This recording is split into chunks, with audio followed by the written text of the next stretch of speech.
রহমান আজহারী। যদি জাতীয় নির্বাচনের তফসিল ঘোষণা করার পর শোনেন এবার আজহারীকে কুমিল্লা ৩ আসনে প্রার্থী করল জামাত, বিষয়টা কেমন হবে বলেন তো? এটা তো শুধু চমক থাকলো না, মহা চমক হয়ে গেল, তাই না? কিন্তু বাস্তবতা কি জানেন? এবার বেশিরভাগ মাহফিলে আজহারী সাহেব ৩টি বাক্য বলেছেন।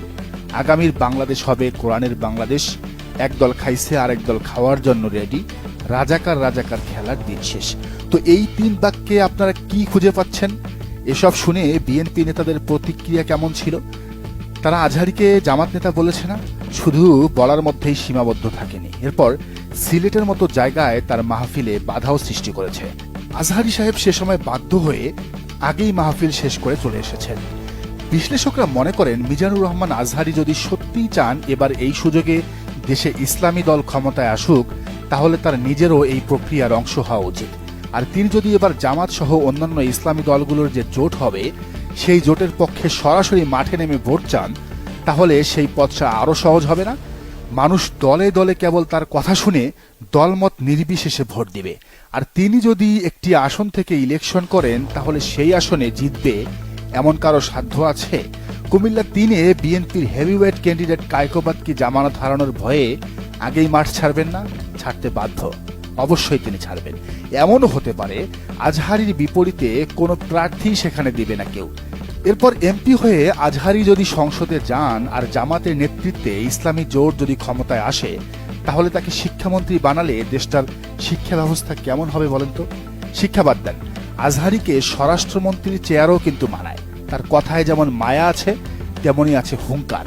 স্বরাষ্ট্রে তো এমনই লোক দরকার, ভদ্র, সাহসী আর ইমানদার, তাই নয় কি? আরেকটা সম্ভাবনার কথা বলি। জামাত যে 11টি আসনে এখনো ক্যান্ডিডেট দেয়নি, তার একটি হলো বনশ্রী আফতাবনগর নিয়ে গঠিত ঢাকা ৯ আসন। ভাবেন তো, এর একটি কারণ কি হতে পারে? কাকে এখানকার ক্যান্ডিডেট বানানো হতে পারে? কি মাথায় ধরে না? হিন্টস দিচ্ছি। এই এলাকায় আসুন্নাহ ফাউন্ডেশন আছে, ধরতে পারছেন?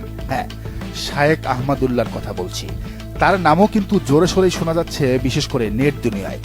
তো তিনি যদি এখান থেকে জামাত নেতৃত্বাধীন ইসলামী জোটের প্রার্থী হন, তাহলে খেলাটা কোন দিকে মোড় নিবে চিন্তা করা যায়। হ্যাঁ, এটা সত্যি, এর আগে উপদেষ্টা হওয়ার সুযোগ থাকার পরও আহমদুল্লাহ সাহেব তা প্রত্যাখ্যান করেছিলেন।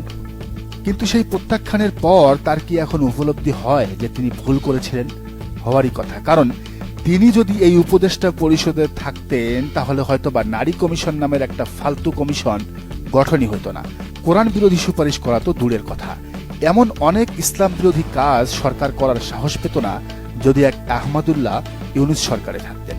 তো আমির হামজার মতো মিজানুর রহমান আজহারী আর শায়েক আহমদুল্লাহরা যদি সরাসরি ভোটের মাঠে নামেন, তাহলে সত্যিই হয়তো এবার ইসলামের এবং ইসলামপন্থী দলের বিজয় দেখবে গোটা পৃথিবী।